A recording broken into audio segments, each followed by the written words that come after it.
മുരാരി ബാബുവിനെതിരെ വീണ്ടും ഗുരുതരമായ വെളിപ്പെടുത്തലുകൾ ഇതാ പുറത്തു വരികയാണ്. ശബരിമല സ്വർണ്ണപ്പാളി കവർച്ചയിൽ ദേവസ്വം ബോർഡ് മുൻ അഡ്മിനിസ്ട്രേറ്റീവ് ഓഫീസർ മുരാരി ബാബുവിനെതിരെ കൂടുതൽ തെളിവുകൾ. ഉണ്ണികൃഷ്ണൻ പോറ്റിക്കായി സ്മാർട്ട് ക്രിയേഷൻസിന് കത്ത് നൽകി. ദ്വാരപാലക ശില്പങ്ങളുടെ ചെമ്പുപാളി അറ്റകുറ്റപ്പണിക്കായി കൊടുത്തുവിടുന്നുവെന്ന് കത്തിൽ പറയുന്നു. ചെമ്പുപാളി കൊടുത്തുവിടുന്നത് ഉണ്ണികൃഷ്ണൻ പോറ്റിയുടെ കൈവശമാണെന്നും ഇതേ കത്തിൽ ചൂണ്ടിക്കാണിക്കുന്നു. 2024 ഒക്ടോബർ 16 ഈ കത്ത് നൽകിയത്. വിവരങ്ങളുമായി ആർ രാജീവ് ഈ നിർണായക തെളിവുകൾ പുറത്തുവിട്ടുകൊണ്ട് ചേരുകയാണ്. രാജീവ്, ഈ ഒരു പുതിയ വെളിപ്പെടുത്തൽ ഇത് എത്രത്തോളം നിർണായകമാണ്, ഒപ്പം ഒരു വിലയിരുത്തൽ കൂടി? ശ്യാമ, ഏതായാലും മുരാരി ബാബുവിന് കൂടുതൽ കുരുക്കാകുന്ന തെളിവുകളാണ് ഇപ്പോൾ പുറത്തു വന്നുകൊണ്ടിരിക്കുന്നത്. മുരാരി ബാബു തന്നെയാണ് ഉണ്ണികൃഷ്ണൻ പോറ്റിക്കായി ഇടപെടൽ നടത്തിയതെന്ന് തെളിയിക്കുന്നതാണ് ഈ പുറത്തു വരുന്ന രേഖകൾ. അതായത് 2024 ഒക്ടോബർ 10 സ്മാർട്ട് ക്രിയേഷൻസ്, ഈ സ്മാർട്ട് ക്രിയേഷൻസ് ആണ് ആദ്യം ഉണ്ണികൃഷ്ണൻ പോറ്റിക്കായി ദ്വാരപാലക ശില്പങ്ങളിൽ ഈ കൊടുത്തുവിട്ട സ്വർണ്ണപ്പാളികളിൽ ചെമ്പ് പൂശിയത്. അന്ന് ഈ സ്മാർട്ട് ക്രിയേഷൻസ് പറഞ്ഞത് ഈ സ്വർണ്ണപ്പാളികളല്ല ചെമ്പ് പാളികളാണ് അവിടെ എത്തിച്ചതെന്നാണ്. അതിൽ സ്വർണ്ണം പൂശിയത് സ്മാർട്ട് ക്രിയേഷൻസ് ആണ്. ആ സ്മാർട്ട് ക്രിയേഷൻസിന് വീണ്ടും, അതായത് ഈ ദ്വാരപാലക ശില്പങ്ങളിലെ സ്വർണ്ണപ്പാളികൾ, അതായത് സ്വർണ്ണം പൂശിയ പാളികൾ വീണ്ടും ചെമ്പ് തെളിഞ്ഞതോടെയാണ് ഇതിന് അറ്റകുറ്റപ്പണി വേണമെന്ന് ചൂണ്ടിക്കാണിച്ചുകൊണ്ട് മുരാരി ബാബു എന്ന ദേവസ്വം എക്സിക്യൂട്ടീവ് ഓഫീസറായിരുന്നു ശബരിമലയിലെ മുരാരി ബാബു, അദ്ദേഹമാണ് ഈ കത്ത് നൽകിയിരിക്കുന്നത്. അതിൽ വ്യക്തമായി പറയുന്നത് ഉണ്ണികൃഷ്ണൻ പോറ്റിയുടെ കൈവശം തന്നെയാണ് ഈ ദ്വാരപാലക ശില്പങ്ങളിലെ സ്വർണ്ണപ്പാളി കൊടുത്തുവിടുന്നത് എന്നാണ്. അതായത് ചെമ്പ് പാളി കൊടുത്തുവിടുന്നത് ഉണ്ണികൃഷ്ണൻ പോറ്റിയുടെ കൈവശമാണ് എന്ന് വളരെ കൃത്യമായി സൂചിപ്പിച്ചുകൊണ്ടാണ് ഇത്തരമൊരു കത്ത് സ്മാർട്ട് ക്രിയേഷൻസിന് നൽകുന്നത്. അത് 2024 ഒക്ടോബർ 10 ഇതിനുശേഷമാണ് 2025 ഉണ്ണികൃഷ്ണൻ പോറ്റിയുടെ കൈവശം തന്നെ ഈ സ്മാർട്ട് ക്രിയേഷൻസിലേക്ക് ഈ ദ്വാരപാലക ശില്പത്തിന്റെ സ്വർണ്ണപ്പാളികൾ കൊടുത്തുവിടുന്നത്. അതും ഏറ്റവും പ്രധാനപ്പെട്ട ഒരു കാര്യമാണ്. അതായത് ഒരു വർഷത്തിന് ശേഷം തന്നെ ഈ സ്മാർട്ട് ക്രിയേഷൻസിലേക്ക് ഇത് ഉണ്ണികൃഷ്ണൻ പോറ്റിയുടെ കൈവശം കൊടുത്തുവിടുന്നു എന്നതാണ് ഏറ്റവും പ്രധാനപ്പെട്ട ഒരു കാര്യം. മാത്രമല്ല, ഈ രേഖ പരിശോധിക്കുകയാണെങ്കിൽ അതിൽ വ്യക്തമായി പറയുന്നത് ചെമ്പ് പാളികൾ കൊടുത്തുവിടുന്നു എന്നാണ്. സ്വർണ്ണപ്പാളികളാണ് എന്ന് എല്ലാവർക്കും ബോധ്യമുള്ള ഒരു സംഭവത്തിലാണ് ചെമ്പ് പാളികൾ കൊടുത്തുവിടുന്നു എന്നുകൂടി രേഖപ്പെടുത്തിയിരിക്കുന്നത്. വളരെ കൃത്യമായ ഒരു ഗൂഢാലോചന ഈ വിഷയത്തിൽ നടന്നിരിക്കുന്നു എന്ന് തെളിയിക്കുന്നു. സ്വർണം ചെമ്പാക്കാനുള്ള വ്യക്തമായ ഗൂഢാലോചനയാണ് നടന്നത്.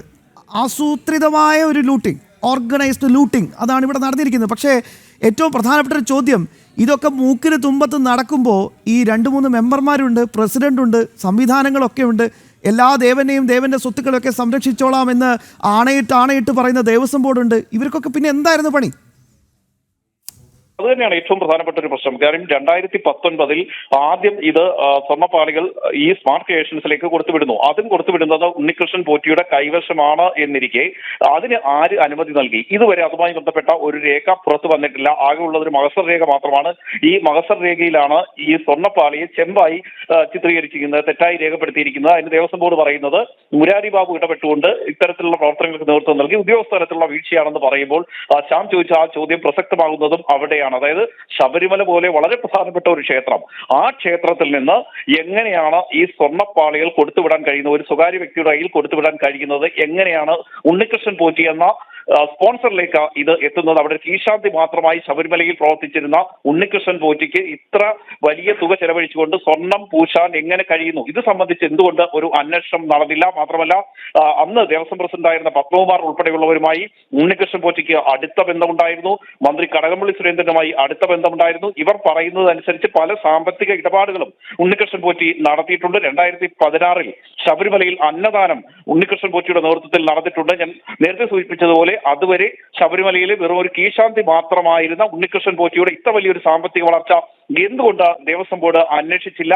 അതിലൊരു അസ്വാഭാവികത എന്തുകൊണ്ട് ദേവസ്വം ബോർഡിന് തോന്നിയില്ല എന്നത് ഏറ്റവും പ്രധാനപ്പെട്ട ഒരു ചോദ്യമാണ്. അതിനൊപ്പം തന്നെയാണ് മുരാരി ബാബു ഉൾപ്പെടെയുള്ളവർ മാത്രം വിചാരിച്ചാൽ ഇത്തരത്തിൽ ശബരിമലയിലെ സ്വർണ്ണപ്പാളിയും അതുപോലെ തന്നെ സ്വർണ്ണക്കട്ടിളയും ഒക്കെ ആരുടെയെങ്കിലും കൈവശം കൊടുത്തുവിടാൻ കഴിയുമോ എന്നൊരു ചോദ്യം കൂടി വളരെ പ്രസക്തമായി ഉയരുന്നതും അതിനാണ് ദേവസ്വം ബോർഡ് മറുപടി പറയുന്നത്. ഇത് വെള്ളരിക്ക പട്ടണമാണോ? ദേവന്റെ സ്വത്തുക്കള് ഒരു ഉദ്യോഗസ്ഥൻ വന്ന് അവിടെ ഇരിക്കുകയാണ്, അയാൾ അതാ ഉണ്ണികൃഷ്ണൻ പോറ്റി വന്നു, എൻ്റെ പ്രിയപ്പെട്ട ആളാണ്, അങ്ങ് കൊടുത്ത് വിട്ടേക്കാം എന്ന് പറഞ്ഞൊരു കത്ത് എഴുതി അങ്ങ് വെക്കുക. അപ്പോൾ ഇതിനൊരു വ്യവസ്ഥയില്ലേ? ഇതിനൊരു ചട്ടങ്ങളില്ലേ? ഇതൊന്നും നോക്കാൻ ഇവിടെ ആരുമില്ലേ? ഇതൊക്കെ ഹൈന്ദവ ക്ഷേത്രങ്ങളിൽ മാത്രം ഇത്ര സ്വാതന്ത്ര്യത്തോടു കൂടി ഈ ഒരു ഓർഗനൈസ്ഡ് ലൂട്ടിംഗ് നടത്താൻ ഇവർക്കൊക്കെ എത്ര ധൈര്യവും തൻ്റെ ഇടവുമാണുള്ളത്? തീർച്ചയായും ഷാൻ, ഇപ്പോൾ ഈ മാധ്യമങ്ങൾക്ക് ലഭിക്കുന്ന രേഖകൾ പോലും നേരത്തെ പരിശോധിച്ചിരുന്നെങ്കിൽ വളരെ കൃത്യമായി ഈ തിരിമറികൾ മനസ്സിലാക്കാൻ കഴിയുന്നതേ ഉള്ളൂ. കാരണം മുരാരി ബാബു ഒരു കത്തെഴുതുമ്പോൾ എന്തുകൊണ്ട് അത് ദേവസ്വം ബോർഡ് പ്രസിഡന്റിന് ലഭിക്കുന്നില്ല, ദേവസ്വം ബോർഡ് പ്രസിഡന്റ് അഭിപ്രായം ഈ വിഷയത്തിൽ തേടുന്നില്ല, ദേവസ്വം ബോർഡിന്റെ അഭിപ്രായം ഈ വിഷയത്തിൽ തേടുന്നില്ല എന്നത് ഏറ്റവും പ്രസക്തമായ ഒരു കാര്യമാണ്. ഉണ്ണികൃഷ്ണൻ പോറ്റിയെ കണ്ടെത്തിയപ്പോൾ ആ കാര്യം എന്തുകൊണ്ട് ദേവസ്വം ബോർഡിനെ അറിയിച്ചില്ല എന്നതും വളരെ പ്രസക്തമായ ഒരു കാര്യമാണ്. ഇതിൽ നിന്നൊന്നും ദേവസ്വം ബോർഡിന് ഒഴിഞ്ഞു മാറാൻ ഒരു കാരണവശാലും കഴിയില്ല. കാരണം ദേവസ്വം ബോർഡിനാണ് ഇതിന്റെ എല്ലാം അധികാരം, ഉദ്യോഗസ്ഥർക്കല്ല. Devaswom board president Devaswom board അംഗങ്ങളും അറിഞ്ഞില്ല എന്ന് പറയുമ്പോൾ അങ്ങനെ മാത്രം പറഞ്ഞ് ഒഴിഞ്ഞു മാറാൻ കഴിയില്ല. മാത്രമല്ല, അങ്ങനെ പറഞ്ഞ് ഒഴിഞ്ഞു മാറുകയാണെങ്കിൽ അന്നുണ്ടായിരുന്ന ദേവസ്വം ബോർഡ് പ്രസിഡന്റും ദേവസ്വം മന്ത്രിക്കുമൊക്കെ എങ്ങനെ ഉണ്ണികൃഷ്ണൻ പോറ്റിയുമായി ഇത്ര അടുത്ത ബന്ധമുണ്ടായി എന്നതിലേക്ക് കൂടി ചോദ്യങ്ങൾ പോകും. മാത്രമല്ല, പുറത്തു വരുന്ന ഓരോ രേഖകളും ഓരോ തെളിവുകളും അത് വ്യക്തമാക്കുന്നത് ദേവസ്വം ബോർഡ് ഈ വിഷയങ്ങളൊക്കെ അറിഞ്ഞിരുന്നു എന്നാണ്. ശബരിമല എക്സിക്യൂട്ടീവ് ഓഫീസർ നേരിട്ട് സ്മാർട്ട് ക്രിയേഷൻസിന് ഒരു കത്തെഴുതുമ്പോൾ ഈ ദേവസ്വം ബോർഡിന്റെ അഭിപ്രായം എന്തുകൊണ്ട് തേടിയില്ല എന്ന ചോദ്യത്തിന് ഇപ്പോൾ, അതായത് ഈ രേഖകൾ പുറത്തു വരുമ്പോൾ പോലും ദേവസ്വം ബോർഡ് പ്രസിഡന്റോ അന്നത്തെ ദേവസ്വം ബോർഡ് പ്രസിഡന്റോ ഇപ്പോഴത്തെ ദേവസ്വം ബോർഡ് പ്രസിഡന്റോ ഒരു മറുപടിയും ഇല്ലാത്ത സാഹചര്യമാണ് നിലനിൽക്കുന്നത്. നമുക്കറിയാം, ഇപ്പോൾ മാത്രമാണ്, അതായത് ഈ വിവാദം ഉണ്ടായതിനു ശേഷം മാത്രമാണ് സ്മാർട്ട് ക്രിയേഷൻസുമായി, അതായത് ഈ ദ്വാരപാലക ശില്പങ്ങളിൽ സ്വർണം പൂശിയ സ്മാർട്ട് ക്രിയേഷൻസുമായുള്ള വാറണ്ടി കരാർ പോലും ദേവസ്വം ബോർഡ് സ്വന്തം പേരിലേക്ക് മാറ്റിയത്. അതുവരെ ഈ വാറണ്ടി കരാർ പോലും ഉണ്ടായിരുന്നത് ഉണ്ണികൃഷ്ണൻ പോറ്റി എന്ന ഒരു ദുരൂഹ വ്യക്തിയുടെ പേരിലായിരുന്നു. അയാളുടെ വളർച്ച, അയാൾ പണമുണ്ടാക്കിയ മാർഗം, ഇതൊക്കെ വളരെ ദുരൂഹമായി തുടരുമ്പോഴാണ് ആ വ്യക്തിയെ തന്നെ വീണ്ടും 2025 ഈ ദ്വാരപാലക ശില്പങ്ങളിൽ സ്വർണം പൂശാൻ ഏൽപ്പിച്ചിരിക്കുന്നത്.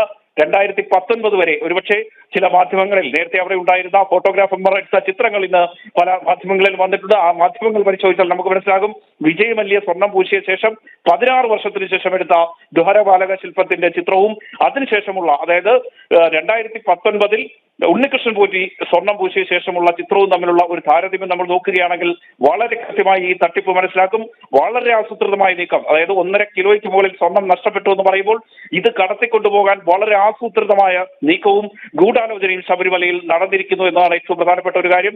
അതിന് ശബരിമല യുവതീ പ്രവേശന വിഷയത്തിലെ ഭക്തരുടെ പ്രതിഷേധങ്ങളെ തന്നെ മറയാക്കിയിരിക്കുന്നു എന്നതും ഏറ്റവും പ്രധാനപ്പെട്ട ഒരു കാര്യമായി. അത് തന്നെയാണ് രാജീവ് ഏറ്റവും പ്രധാനപ്പെട്ട കാര്യം. ലോകമെമ്പാടുമുള്ള കോടിക്കണക്കിന് വരുന്ന അയ്യപ്പ ഭക്തരുടെ ഹൃദയത്തിൽ ചുടുചോരയുണ്ടാക്കിയ ആ യുവതീ പ്രവേശന പ്രക്ഷോഭം, അത് തന്നെ ഇത് മറയാക്കാൻ വേണ്ടി ബോധപൂർവം ഉണ്ടാക്കിയെടുത്ത ഒരു സാഹചര്യം. അങ്ങനെ വേണം ഈ നിമിഷം നമുക്ക് മനസ്സിലാക്കാൻ. രീതിയിൽ തന്നെ ഇതിനെ കണക്കാക്കേണ്ടി വരുന്നു. ശബരിമലയിൽ പ്രക്ഷുബ്ധമായ അന്തരീക്ഷം ഉണ്ടാക്കുന്നു. ശബരിമല യുവതീ പ്രവേശന വിഷയത്തിൽ തുടക്കത്തിൽ സ്വീകരിച്ച നിലപാടിൽ നിന്ന് സർക്കാർ പിന്നോട്ട് പോകുന്നു. ശബരിമലയിലേക്ക് പോലീസിനെ വിന്യസിക്കുന്നു. ലാത്തി ഉൾപ്പെടെയുള്ളവയുമായി പോലീസ് അവിടേക്ക് എത്തുന്നു. ഹൈന്ദവ സംഘടനാ നേതാക്കൾ ഉൾപ്പെടെയുള്ളവരെ ശബരിമലയിലേക്ക് കടക്കാൻ അനുവദിക്കുന്നില്ല. ഭക്തരെ പോലും അവിടെ വിരിവെക്കാൻ അനുവദിക്കുന്നില്ല. ആ രീതിയിലുള്ള നരനായിട്ട് പോലീസ് അവിടെ നടത്തുന്നു. അതിനുശേഷമാണ് ഇത്തരത്തിലുള്ള ഗൂഢാലോചനയും ഇത്തരത്തിൽ ആസൂത്രിതമായുള്ള സ്വർണം കടത്തലും അവിടെ നടന്നിരിക്കുന്നത്. ഇനി നമുക്ക് അറിയേണ്ടത്, ഇപ്പോൾ പുറത്തു വന്നിരിക്കുന്നത് 1.5 കിലോ സ്വർണത്തിന്റെ തെളിവുകൾ മാത്രമാണ് പുറത്തു വന്നിരിക്കുന്നത്. കൂടുതൽ സ്വർണം അവിടെ നിന്ന് നഷ്ടപ്പെട്ടിട്ടുണ്ടോ എന്നത് കൂടി ഇനി പരിശോധിക്കേണ്ട സാഹചര്യത്തിലേക്ക് പോവുകയാണ് ശ്യാം. ആ രാജീവാണ് കൃത്യമായി തന്നെ ഈ വിശദാംശങ്ങൾ, തെളിവുകളൊക്കെ പുറത്തുവിട്ടുകൊണ്ട് പ്രിയപ്പെട്ട പ്രേക്ഷകരുമായി സംവദിച്ചത്.